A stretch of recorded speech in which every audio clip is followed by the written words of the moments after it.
Welcome to Marriage Partners.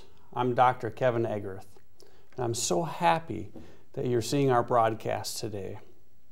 I really have a God-given passion to save millions of marriages. I just love working with people and helping them to build a passionate marriage that lasts a lifetime. So today what we're going to do is some questions and answers. Basically, I'm going to be answering an email today. So I've had a lot of people ask me, say, well, why do you do these broadcasts? Why? What's your motivation in that? And I think it's so interesting because I just really have a passion for serving marriages, for serving you, and I'm so delighted that you're watching today.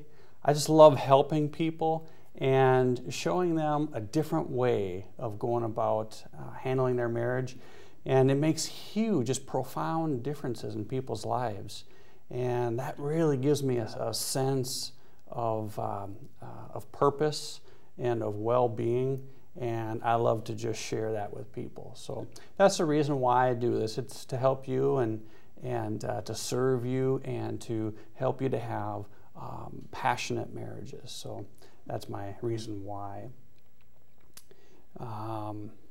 Let's dig into an email here that I got from Rob. So hi, Rob, and thank you for watching Marriage Partners. And if you have any follow-up questions, please feel to write in. As well as any other viewers that may have any questions, please feel free to write in, and near the end of the broadcast we will have the address at the bottom of the screen, so you can go ahead and jot that down and write to us. I'd appreciate it. So Rob writes in, the title of his email is A Reluctant Spouse. So Rob writes in and says, Dear Marriage Partners, please forward my letter on to Dr. Kevin Egrath for his review. I thought that I would write to you in one last effort to try to save my marriage. My wife doesn't seem to be having any interest at all in working on our marriage. For the most part, she just wants out. And at any moment, I feel like she could leave, and I don't think there's much that I could do about to stop it. The reason I'm writing to you is because I've heard so many good things about you. My parents were at one of your marriage conferences, and they and some of their friends were talking about you later on, and I overheard them discussing and how it really made a big difference in their marriage. So I thought, well, what the heck, I would give it a shot and write to you. The essence of our problems is that my wife, for the most part, just wants out. She's not willing to work on the marriage, but she's not exactly left as of yet. And I'm wondering what I can do, if anything, to try to save my marriage. Any advice would be helpful. I've read your book, Romantic Love, Subconscious Secrets, and I have the workbook to go along with it. Of course, my wife is not interested in reading this and taking part in the workbook, but I do know your basic teachings. Okay, well, thank you, Rob, for writing in. And I would like to help you with this because the book maybe doesn't completely address the subject of a reluctant spouse. That's what I call a spouse that they kind of gotten to the point where it's pretty much to the point of no return as far as they're concerned. They don't see any hope. And I just want to give you some assurance and give you some hope. Rest assured, by the time most people come to see me, there's usually just the one spouse looking for help, and the other one's already to the point where they're reluctant, they're not really interested in doing much to help improve the marriage or to spend time learning about good marriage principles, things like that. So that's the majority of the people that I work with. So I want you to know that you're not alone, And we help many, many, many couples just in your exact position, and we're going to help you too. And I want you to know you're not an isolated circumstance. 98% of those who follow our program will experience a marriage renewal, and they report being happily in love. It does take some time, but I want to give you that hope because like many, many others, you can do this. And so your big concern is about your wife and that she's not really taking part in any of this. And you feel like at any moment she could just leave, that there's really not much keeping her around. And, you know, I want you to know that as she begins to see the changes take place in you, this is going to really encourage her and motivate her. And she'll see that you've got a new attitude about yourself. She'll see that you're doing a lot less of the love unwinders, which are negative behaviors, and the book goes into that and discusses that. And we have other videos that talk about what exactly love unwinders are. But as you stop doing those, she'll notice that, and she'll notice that there's a change about you. You have a more positive attitude and a brighter outlook, and you know, eventually she'll want to be a part of this. She'll want to know what's going on here. You know, in the first few weeks, she might think, this seems a little bit fakey. You know, what's this new guy all about? But it does take some time, and she will want to be a part of this. She'll see the changes. They're positive changes. And whenever any of us see a positive change in our spouse or a friend or a family relative, we want to know, what's this about? What is going on here? And how can I be a part of that? And so, you know, that's the part that will draw her in. It'll take some time, but she will become interested. And I just want you to rest assured and not try to force things along. Basically, when you have a reluctant spouse, what you have is two problems. The first problem is a motivation problem. She's not motivated, Rob. So I'm going to take a slight sideline detour to talk to you a little bit about motivation, because I think when you really understand motivation, to have a thorough concept of it, it'll help you to take the right steps to win your wife back. So this is just a little sideline on that. And it starts with just kind of a basic analysis of motivation. Motivation is the emotional drive toward something or the emotional drive to do something. And once you have that emotional drive towards it, then you look for the logical basis to support that. So you kind of make the decision in your emotions, and you have that drive, and then you support it with your logic. Well, it makes sense to save my marriage because X, Y, Z, or it makes sense to fall madly in love with this person because this, and this. It's really the emotions that are driving us towards those things, and and that's where our motivation comes from, is our emotions. I want you to understand this phrase: everything is for a feeling. Everything is for a feeling. Let that soak in. The reason I'm doing this broadcast is for a feeling. I feel like I'm helping you. I feel like I'm serving you. I feel like I'm doing good for you. It's for a feeling. It takes a lot of time, preparation, it takes money, it takes effort. And those aren't on the plus side of the ledger.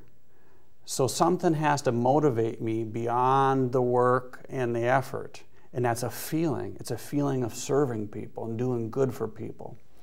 Think about it in your own life. Why do you do what you do? For a feeling. Why do you go to work every day? Oh, well, I got to pay bills, and otherwise I get kicked out of my house, and this. Well, those are supportive, logical reasonings, but it's not the motivation behind it. The motivation is you would feel very insecure not going to work. You'd feel like maybe you'd feel like you're a loser or lesser important than other people. You would feel like you're going to lose love. Maybe your spouse would leave you. Maybe your family members and your friends would look at you funny, would have a negative attitude about you. So when you boil everything down, everything is for a feeling. And that's important because in everybody's motivation, you have to look for the underlying feeling of why they would want to do something or not want to do something. Why would your wife want to put some effort into the marriage? She's going to be looking for a feeling. Why would she want to read the book that you've read, that you bought from Marriage Partners?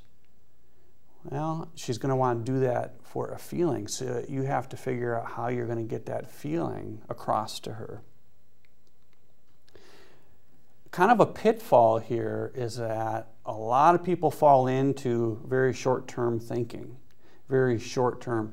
So for instance, I'll give you a kind of a side example.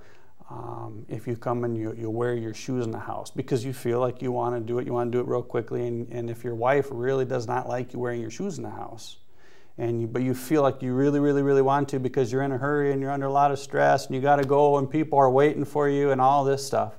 So you go right in there, short-term thinking, because you feel like you really need to do that. Long-term thinking says that's a bad idea. Take your shoes off at the door, save your marriage. Now, marriages aren't typically lost over wearing your shoes in the house, but when you have 50 such occurrences, now you're really impacting romantic love in a negative way. So just keep in mind, real short-sighted or short-term thinking, we want to get that out of our head and keep long-term thinking, the health of the marriage, the health of the relationship. And so don't satisfy an instant feeling just at the sacrifice of the long-term health of your marriage. That also goes into play when you're trying to win your spouse back.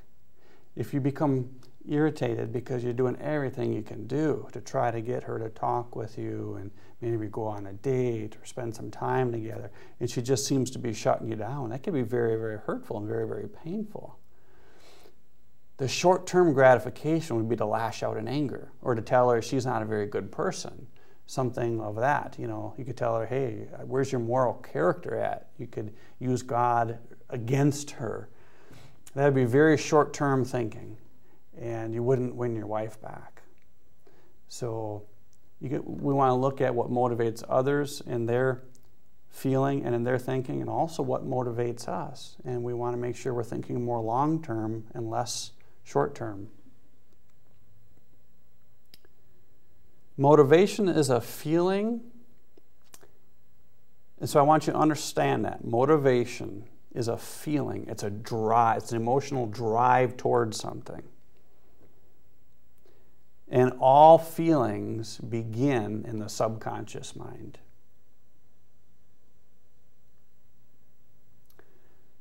So in other words, I can't say with my logical mind, I want to be motivated to love my wife.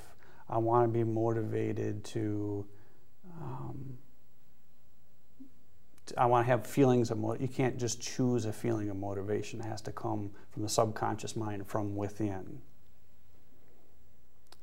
So, in other words, if you're trying to motivate your wife, it's not going to work through lecturing her. It's not going to work through telling her you have a moral obligation. It's not going to work through guilt. Look what you're doing to the children. You're tearing this home apart. Those are all appeals to the logical part of the brain, and motivation doesn't come from there. So when you do that, when you do those, make those kinds of appeals, the logical part of a person's brain says, you're right. The feelings and motivations part of your subconscious mind says, I don't want nothing to do with this. And they have this internal conflict going on. And nobody likes conflict, even especially when it's within themselves. So they want to distance themselves and they want to get away from you. So this understanding about how motivation comes from the subconscious mind is very, very, very important. Very important. And I want you to think about that. Think hard about it. Because you need to appeal to the emotions, to the motivation, not to the logical side of a person. And in your case, Rob, to your wife.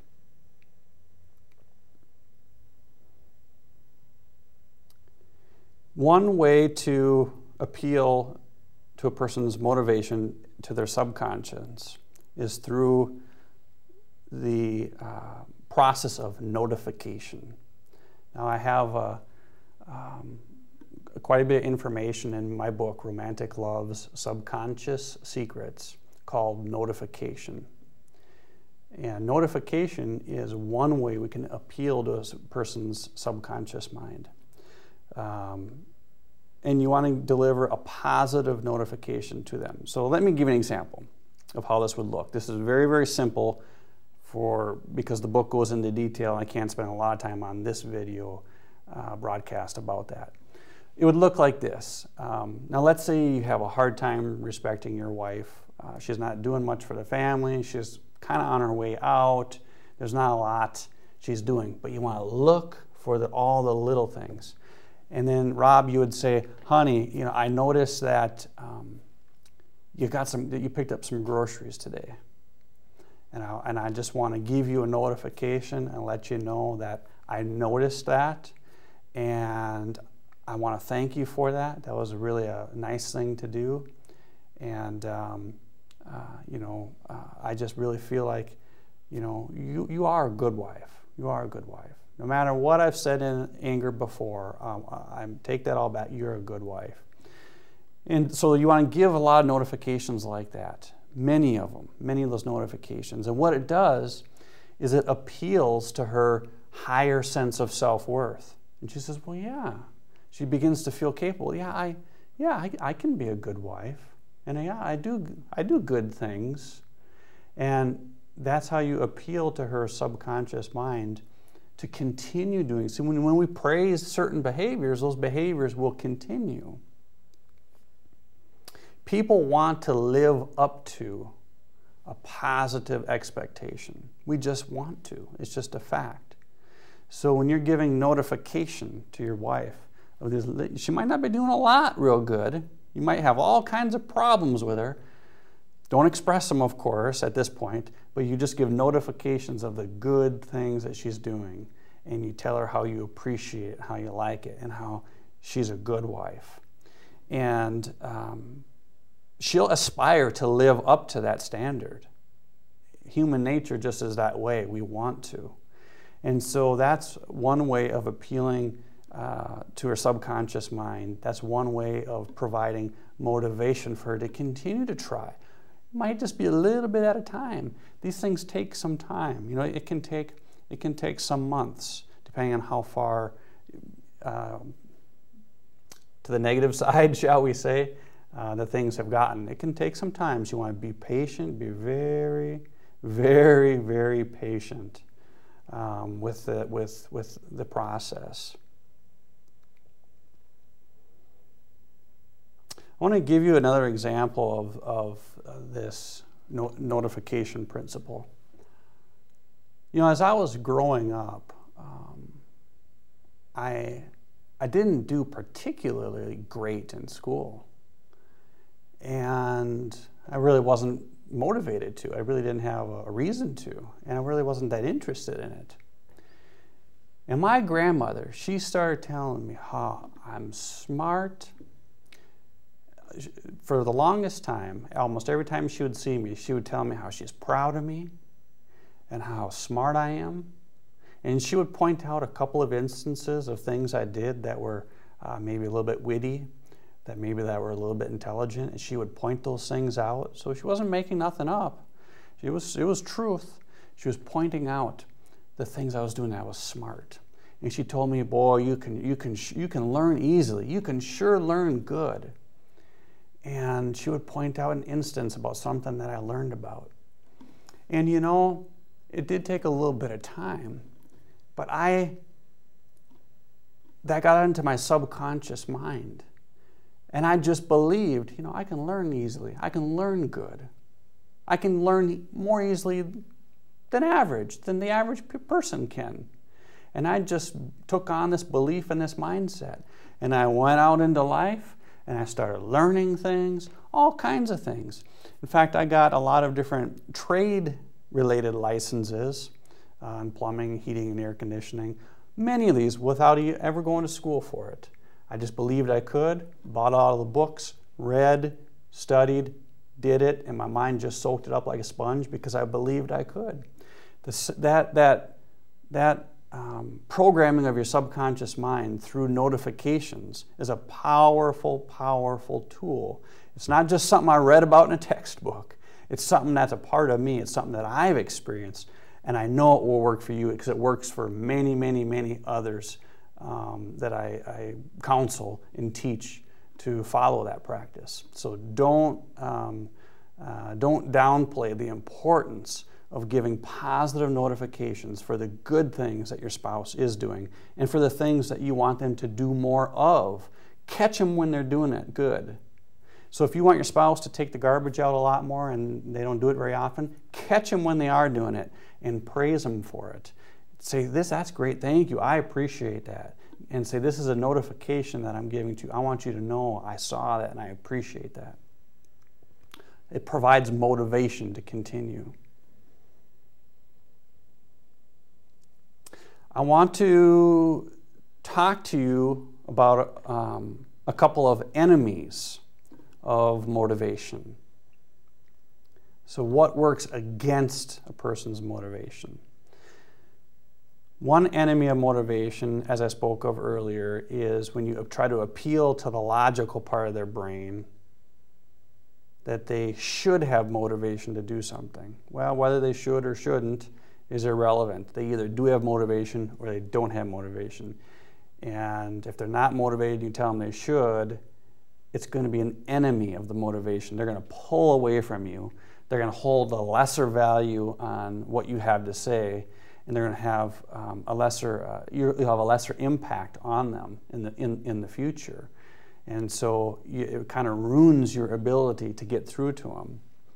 So you don't want to do these enemies of motivation, which is to try to control.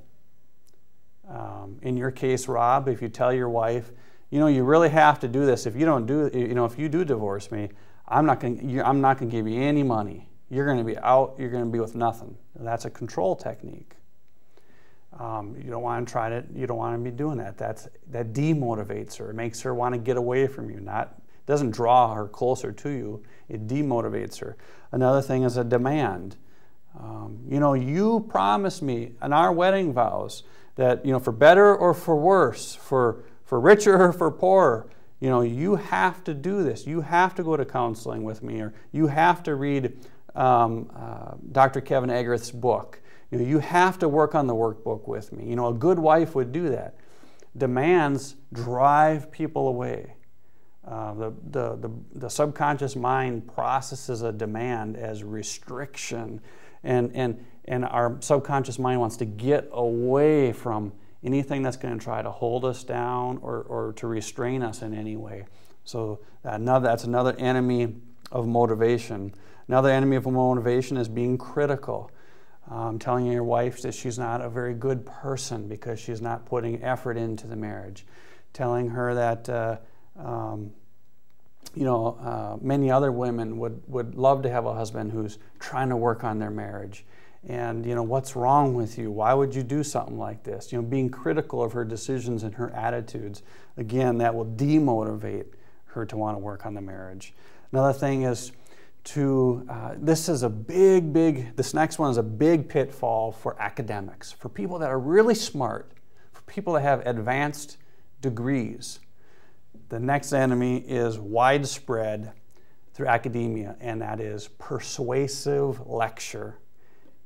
Friends and Rob, if you try to have a persuasive, and you try to be calm and not aggravate the situation, if you try to persuasively lecture your spouse, again, that's an appeal to the logical part of the brain. It's very demotivating. It's not going to get the job done, and it will make further conversations with you. What it will do is it'll motivate her to not have further conversations with you on that subject or other subjects either. So those are the enemies of motivation. Now I wanted to take that sideline or that sidetrack to give you a little bit more of a fundamental understanding of motivation, what motivates us, what demotivates us. Because at this point, you have a reluctant spouse, Rob. She doesn't want to take part in repairing the marriage and learning about the marriage. She may or may not even, have hope that there is, that it can be repaired or that it can be fixed.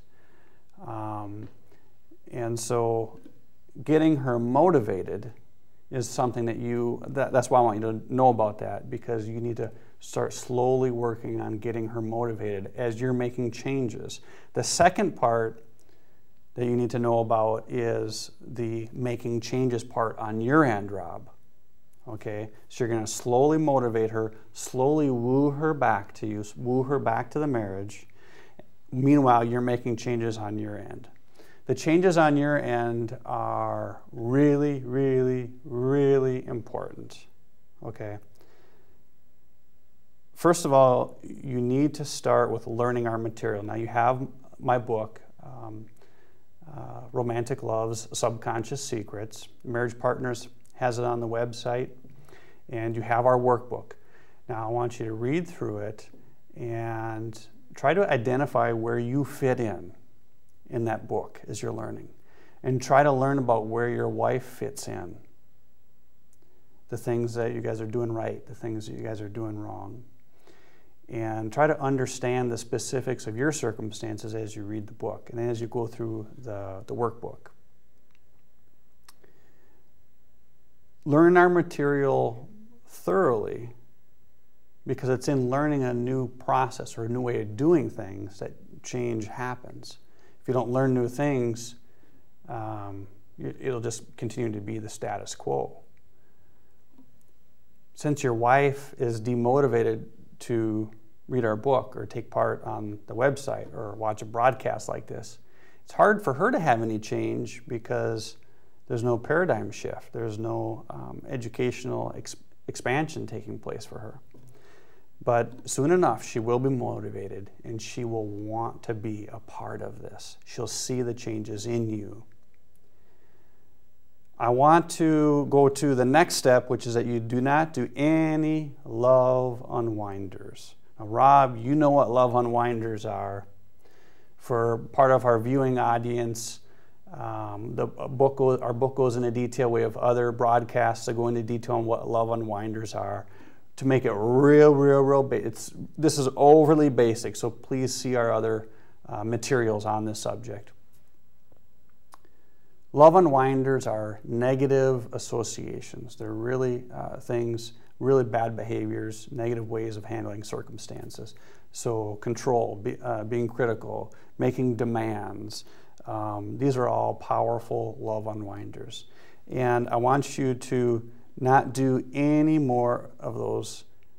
Basically, anything that your spouse, Rob, would find objectionable, don't do it.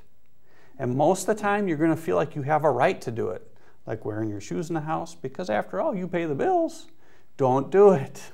Even though you have a right to do it, don't do it. Don't do it. Those who grew up with a lot of anger in their home, they go out into their married life, and they have some anger, and they don't think it's that big of a deal because they grew up around it. They're desensitized to it. And if their spouse didn't grow up around that, what they feel is one little angry outburst it's not that big of a deal. For their spouse, it's a huge deal.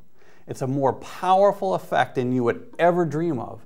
So Rob, do not do any love unwinders. Imagine I'm handing you $1 million right now. Can you just have only positive interactions, no negative interactions with your wife for the next 3 to 6 months? If you can, here's $1 million. Oh yeah, you could. Anybody could do it. Anybody could do it. And that's what I'm telling you. You got to get that mindset. No matter what, I'm only going to have positive interactions. If she's being rejectful of me, if she's being bitter towards me, if she's not giving me respect, for now, I'm just going to let it go. I'm not going to have a negative reaction. I'm going to choose to be happy. Not happy because she just did what she did, but I'm happy because I am improving my marriage, and that makes me happy. I want you to have that mindset because that's going to be powerful for you. The next thing is I want you to do lots of love raisers. A love raiser, again, it's defined in the book. It's defined in other broadcasts. I talk more about it. To make it real simple, it's positive associations. I want your wife, Rob, to associate you with positive things, positive feelings, positive a mindset, a positive outlook, positive ways that you are helpful towards her, that you interact with her. I want your interaction with your wife, no matter how limited it is, I want it to be very positive. Nothing negative going on. All positiveness. Okay? Now some people say, well, how can I be positive when she's doing this and that and she's about ready to leave at any moment and she says she doesn't love me and how can I be positive? Well, again, if I offered you $1 million to be positive for 3 months' time, would you be able to do it? Well, yeah, I could act positive. Yeah, I suppose I could, might not maybe be acting, but yeah, I could probably do that. That's exactly what I want you to do. That's exactly what I want you to do. Not forever, just for a period of time. So you want to have very positive interactions. Now, for Rob, in your case, for your wife, a woman, her intimate emotional needs, which are her love raisers, are quite different from men's. So heart-to-heart conversation, have lots of that with her. Don't talk about your problems, your marital issues and all that. Leave all that aside. Have a positive discussion, heart-to-heart conversation. You talk about how you're feeling about the day, how you're feeling about her in positive terms. You just have a cup of coffee with her, make it very relaxing and nice. This is a fun activity for most women to have a heart-to-heart conversation. Make it enjoyable, make it relaxing, make it positive, make it be so fun that she's going to want to do it again the very next day, and then continue to do that. Affection and love. Another one of the higher of the most primary of the women's intimate emotional needs.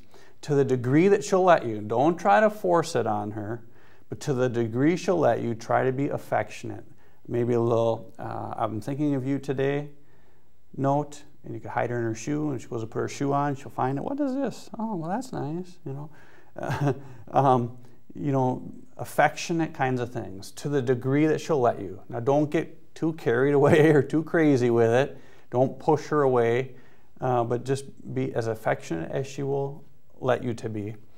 And this is a wooing her back, a wooing her back stage. And if you're trying to be affectionate and she pushes you away or says, what is this all about? What's this new you thing all about? I don't know. I don't think I like this. This seems kind of fakey. Don't handle that rejection in a negative way. Don't do a love unwinder at that moment. That's about the worst possible moment to do one. Only positive interactions. So lots of love raisers. I can't go into a big teaching in this broadcast about love raisers, but you know the things that your wife likes the very best, the very most. Do them. Do them. She wants help around the house, do it. She wants some heart-to-heart conversation, perhaps, do it. She doesn't like it when your socks are on the floor, don't ever do that again, even though you have the right to do it. For the sake of the marriage, don't put your socks on the floor ever again. Rob, these things, I'm not saying that they're easy to follow through on, but it's a fairly simple process. You do these things, your marriage will turn around. It'll take, it does take some time, and every couple is a little different, 2-3 months up to 6 months, and it'll turn around. And she'll see these changes.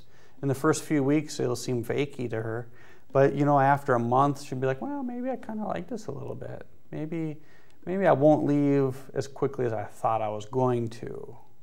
And then a month and a half, 2 months in, eventually she's going to get motivated. She's going to say, you know what? I think maybe I want to stick around.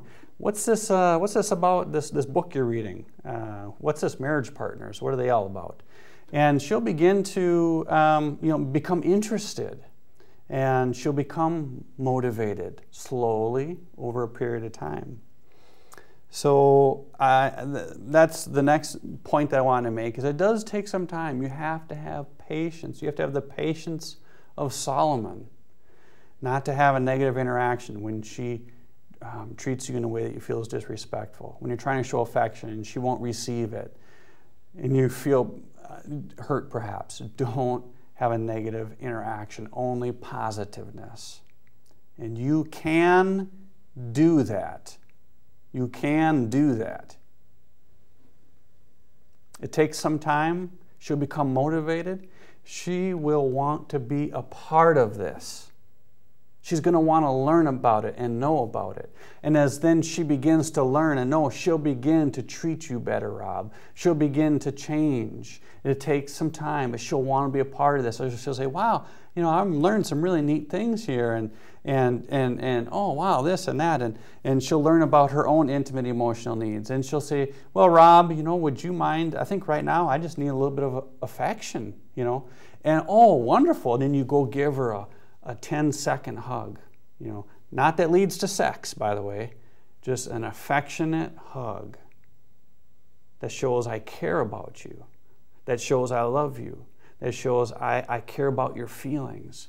So, and she'll say, wow, this feels good. I'm learning about my own needs and how to ask for them to be fulfilled. She will think this is great. It's just going to take a little bit of time. There's, it's at this point that I just want to kind of reflect a little bit on the things. I've given you a lot of information. We want to have patience with your wife, Rob. You want to woo her back slowly. You want to have only positive interactions. You want to have no negative interactions. You want to have heart-to-heart conversation with her. You want to be affectionate to the degree that she will allow you to be. If you have to spend some money to go out to a nice dinner together, maybe have a glass of wine if that's your thing, it doesn't matter if you don't have the money. Get the money, take it out of retirement, and do it. If you go through a divorce, it will devastate your finances. So don't worry about thinking you don't have the money. Right now, you need to save your marriage. Do some things, have interactions with her that are very pleasant and fun, and begin to, in her subconscious mind, will begin to associate you with fun and with good feelings and good times and very caring and affectionate and loving. And it'll take some time, but as this happens, she'll become motivated to be a part of this. Now, when you get both people working our system at the same time, it creates a very, very passionate marriage that lasts a lifetime. And right now, you just have to woo your wife back. Show her that she's deeply cared about. And you'll see how things will change around quite quickly. So Rob, if you or any others have any other questions, you can always email me at Marriage Partners. I'd be happy to get a letter from you. I like letters. I like responding to them. I love helping people. I love bringing information to people and serving them. And, you know, I like to serve you and do what I can do to help you with your marriage. So please do write me with any questions. The address should be on the bottom of your screen. Go ahead and send me a letter of appreciation, and support. That's always wonderful. It's always nice to receive those. I just puts a smile on my face when I get those. It's a really nice thing to do. Before wrapping up here, I want to just mention one thing. You know, what you make happen for others, God will make happen for you.